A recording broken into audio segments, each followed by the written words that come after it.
Yeah. So Worlds was pretty crazy. In fact, Sarah Robles took gold, right? Yeah, triple gold. You know who took silver? Who? Laurel Hubbard from New Zealand. Transgender weightlifter. That makes her all the more impressive, Sarah Robles. Sarah Robles. Slam that controversy button. That's right.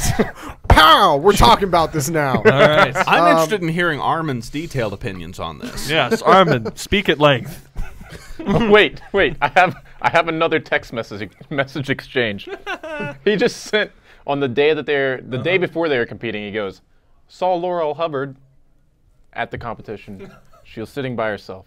I was like, did you go say hey or be friends with her? He's like, I'll do it tomorrow.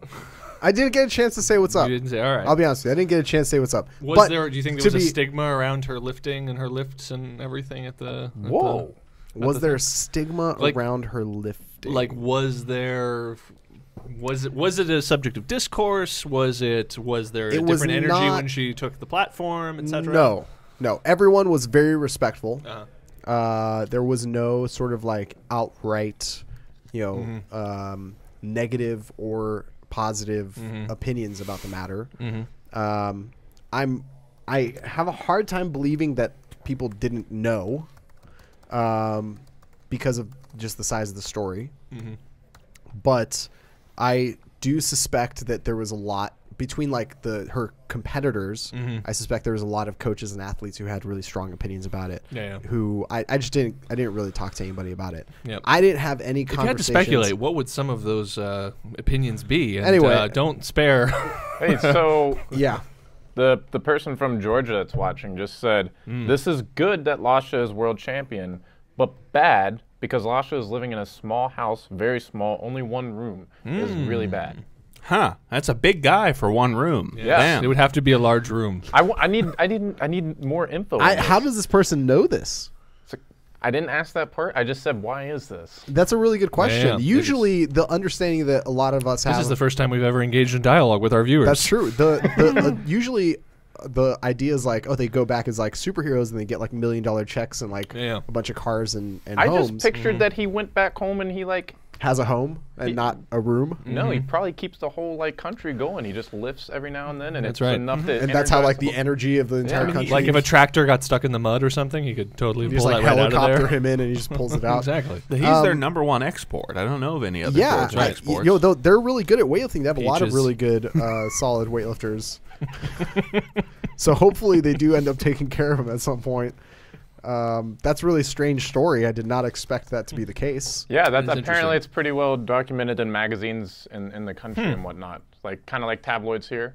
Same there. In all fairness, the American weightlifters also return home and are poor. Very true. That's a good point. Relative to other Americans. That's a really good point. That's actually less true now. They're probably in worse circumstances. I bet a lot of them have roommates. Yeah. And that's worse than living by yourself in one room. All train CrossFitters. That's true. All that's day. True. That's what they do. Do you want to touch on Harrison Maurus at all? Of course. What does yes, this I would mean? love to touch on what Harrison does his performance at Worlds this year mean for his trajectory career? Chase is asking a very interesting question. And are people going to start giving him the respect that he deserves? Because that dude, I sure hope so. I'm giving him mad respect. Who's not giving him respect? Harrison Maurus is a youth world record holder and man bun aficionado. He's third place at Worlds this year in man buns. Oh, he's first in Worlds with man buns. Third place. So he's really more like a ponytail, like a loose bun situation. Yeah. Well, really his hair isn't quite straight. It kind of has a fluff to it. It's a Kane Wilkes Jr. Okay. Fair enough. Yeah. And glasses. Yes. Glasses and just a man body that can put 430 pounds over his head. And he can leap into the air very high and do backflips. Yes, he can. He can do those things. Yes. Harrison Maurus is, in my opinion, the most likely future Olympic champion in the U.S. And his only real competition in that claim is probably CJ Cummings. And CJ is a phenom. As much as there could be a phenom. He's also a youth world record holder. He's also a youth world champion. He's a junior world champion. CJ is incredibly talented. But the fact of the matter is CJ's technique needs to improve before he can compete with adults. Yeah, he bombed out on his... CJ bombed out on his clean and jerk because he introduced a squat jerk, which is honestly a very bad decision to make. At what point did he introduce it? At Worlds. And why? What was his reasoning? So, just because he wanted to? No, listen, there's obviously a lot of discussion that goes on with coaches and their athletes, but CJ's coach decided to change him over from a split jerk to a squat jerk going into Worlds, which I think the timing of that is a really bad move. The squat jerk is incredibly fucking technical. It's so the easiest mobility. Lift to miss. Yeah. And while CJ's split jerk was never really that great, it was good enough to win him 2 world championships, youth and junior, and also set multiple youth world records. So it was working. It was funky and it was unorthodox, but it was working. And changing it over to a squat jerk, I don't think that was a good decision because his snatch form, his overhead positioning on his snatch form has never been great. Yeah, and you're basically it's a thing like where his like upper back isn't mobile enough, so his like shoulders compensate, right? So he's catching like way over his back. Yeah, well that's the thing. I almost thought it was like he had just like crazy mobility because he's leaned so far forward on his snatch. Yeah. It just like it's I don't know. It's this weird thing where it's like he's compensating. He's like getting further under it, but putting it like way back behind his back in this weird like thing. That super quick. Is he from China lifter? I'm trying to think of. Liu Xiaojun? Is he Asian? Yeah, where he's just like pop.